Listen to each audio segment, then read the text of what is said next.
upholding scientific research and discovery in respect, as we should, we must also be alert to the equal and opposite danger that public policy could itself become the captive of a scientific, technological elite.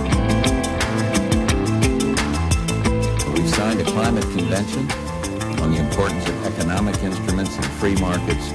Were included in this mammoth Agenda 21 document and the Rio Declaration.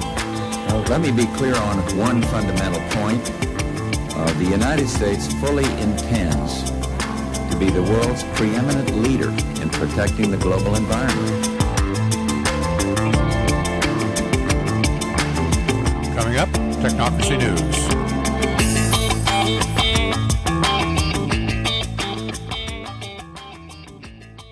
And good morning. This is Patrick Wood with Technocracy News and Trends. Today is March 20, 2019. We have some good articles posted up on technocracy.news today. We'll start out with the headline, Non-Parking Driverless Cars Will Clog City Streets. Now, here's something that just hasn't been thought about before. All of the autonomous cars that are coming online now and moving out around the country, they'll improve, I'm sure, and they will become more prevalent in car dealership around the country. My guess is within 5 years, most all of the new cars will have some type of self-driving technology built into them. Well, here's a thought that nobody has ever really considered before. What happens in cities when the preponderance of driverless cars are used by people coming into the city or moving around the city, whatever, from place to place, where parking is very, very expensive, typically, if even possible to find. In many cases, some cities, you just can't find parking, and you go somewhere else outside the city and take a bus into the city.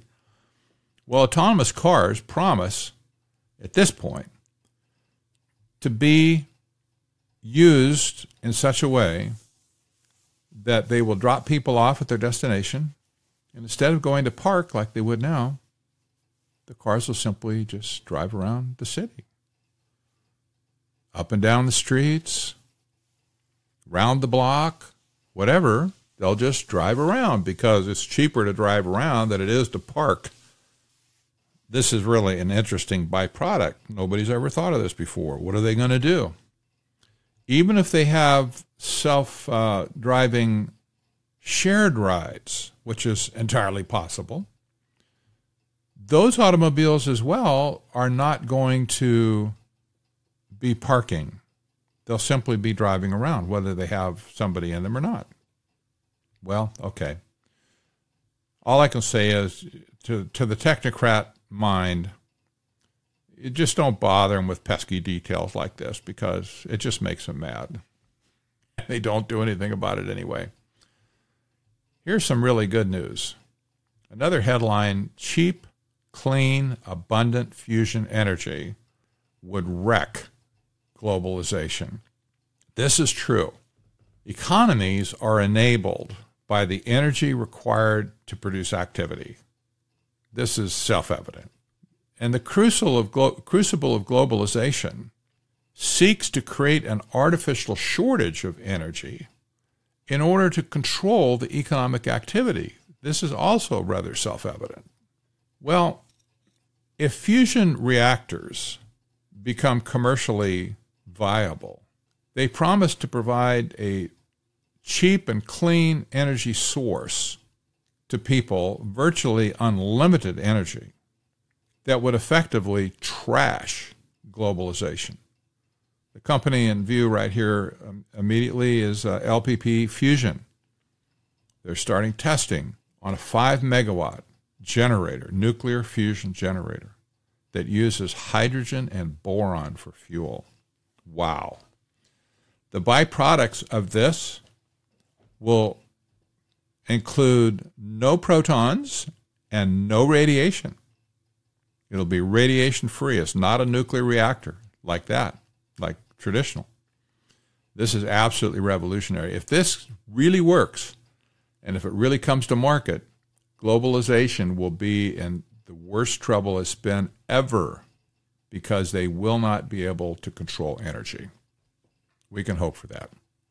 Now, the last article I held for last because it's probably the most important one here today. It's a continuation of the saga of the Green New Deal. And the headline here is Deeper Discovery into Origins of the Green New Deal. And indeed, we're diving down the rabbit hole. We find that internationally, the Green New Deal first appeared in England in 2008.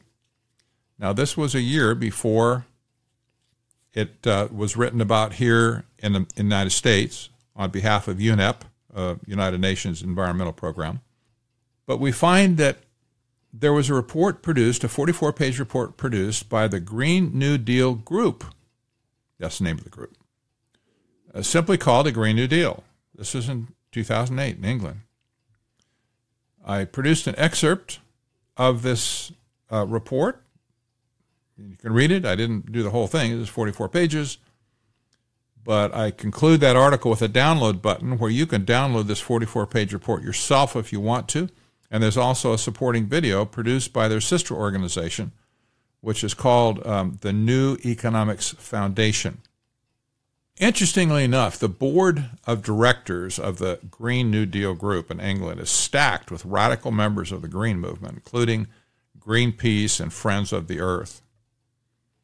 And you can just read, there's only about 7 or 8 of them. You can read what their connections and stuff are, but you find one politician involved in it, a member of parliament from the Green Party. You find there's at least one industrialist in it that's chairman of Solar Century and Solar Aid. You find that there's Friends of the Earth connected to this, and Greenpeace. No surprise there. Well, the Green New Deal is the total encapsulation of sustainable development, a.k.a. technocracy. But it's in a political form. All of its rhetoric is about economics or economy, but the plea is for political action to allow it to happen. This is the same way it was with the Trilateral Commission in 1973, which claimed openly that it was never about politics. And I came to believe that back then. So did Anthony Sutton. It was never about politics, but economics. And the reason they hijacked the U.S. executive branch was in order to execute their economic policies, not simply just for the sake of political power. It was never about political power per se, but rather about capturing the economic engine of the world, which they have. Well, I can promise you that the global elite are lurking behind the Green New Deal crowd, which at large has become their useful idiots to promote their schemes of Agenda 21, 2030 Agenda, New Urban Agenda, and so on. But the real environmentalists who attended the 1992 Agenda 21 conference in Rio de Janeiro, a couple of them wrote a book called The Earth Brokers in 1994. And when I say real environmentalists, I'm talking about the pre-1992 crowd that weren't necessarily as radical as they are today, but people that really had a legitimate concern about the environment and environmental degradation. I'm not saying I agree with everything they said, because I don't. But they were environmentalists of the more pure sort than the kind you see today. And a couple of these guys who wrote The Earth Brokers, the book, and that's available on Amazon, you can get it, they saw through Agenda 21 right away, and they wrote about it. They said it was just basically a scam. Listen to this direct quote. We argue that UNCED, UNCED is the UN Conference on Economic Development, by the way. That was the official name of the Agenda 21 conference.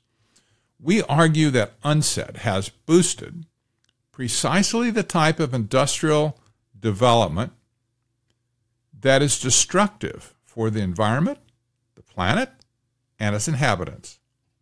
We see how, as a result of UNCED, the rich will get richer, the poor poorer, while more and more of the planet is destroyed in the process. Close quote.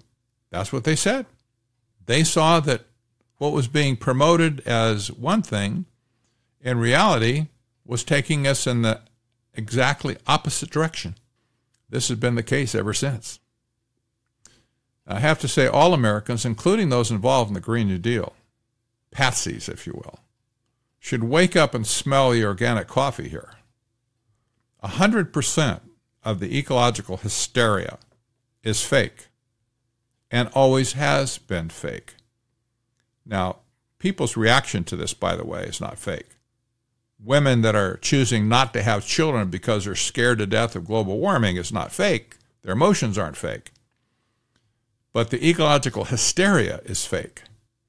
Remember that it was the Club of Rome who openly claimed authorship or ideaship of global warming in the first place in its 1991 book titled The First Global Revolution. And here's what they said. This is, again, a direct quote. In searching for a common enemy against whom we can unite, we came up with the idea that pollution, the threat of global warming, water shortages, famine, and the like would fit the bill. Close quote. I'll highlight again. They said, we came up with the idea. How about that? It's fake. They did it so that they could define a common enemy against whom to fight in order to flip the world into sustainable development. Just that simple. America's in big trouble right now if we don't pull out of this. But it needs to be called for what it is. It's technocracy. It's sustainable development. Green economy, if you want, is a synonym. And the Green New Deal is nothing more than a political attempt to leverage America into, or frighten America into adopting sustainable development and thus covering the planet with it, because we're the last man standing at this point. Everybody else is steeped in this stuff, and we're almost steeped in it. If they win in America, there's nothing standing in their way to take over the entire planet. This never happened before. There's never been a planetary economic system. They want it. There's never been a planetary religion, but it's developing. There's never been a planetary political system, but that also is moving along as well. So we need to get underneath this, find out exactly what it is, tell people exactly what it is, show them the facts, and say, guys, we need to reject this. This is anti-American. It's certainly anti-Constitution. It's anti-human in most cases as well, because after all, humans breathe carbon dioxide out. And what better way, I'm saying this sarcastically, what better way to cut down on greenhouse gas emissions with CO2 than if people just stop breathing?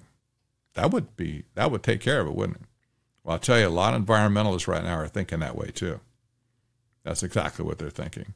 We're carbon-based units, and we're the ones that are messing up the planet.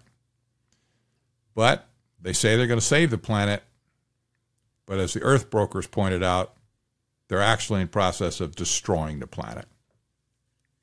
We can't let that happen. I'm Patrick Wood for Technocracy News and Trends. I hope you have a great day. We'll talk tomorrow.